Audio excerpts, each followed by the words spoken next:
video natin ngayon mga maestro ay pag-usapan naman natin itong list of SDO with released PBB 2023. Update po yan ngayong araw, November 27, 2025. Ayan, so mayroon po tayong dalawang nakitang bagong mga SDO na nakatanggap na po ng kanilang PBB 2023 ngayong araw po yan, November 27. So syempre ang source po ng information na ipapamahagi po natin ngayon, syempre walang iba kundi si Ma'am Sheila Lee Manuel.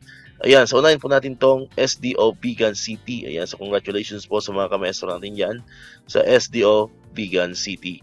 At ang ikalawa naman po ay ang SDO Nueva Ecija. Sa elementary naman po ito mga kamaestro. So kahapon ay naisama na po natin to. Pero kahapon po ay secondary lang. Pero ngayon ay meron na rin po ang mga elementary teachers po natin dyan sa SDO Nueva Ecija. So congratulations po sa dalawang bagong SDO na ito.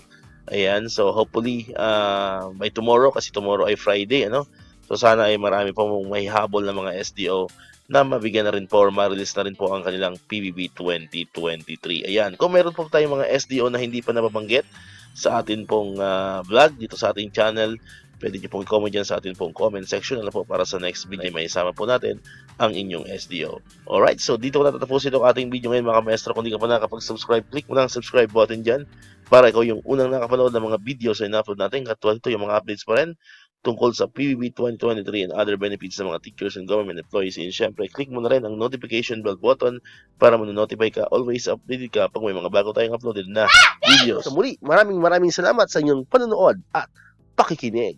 Once again, El Maestro, see you on my next vlog. Bye-bye!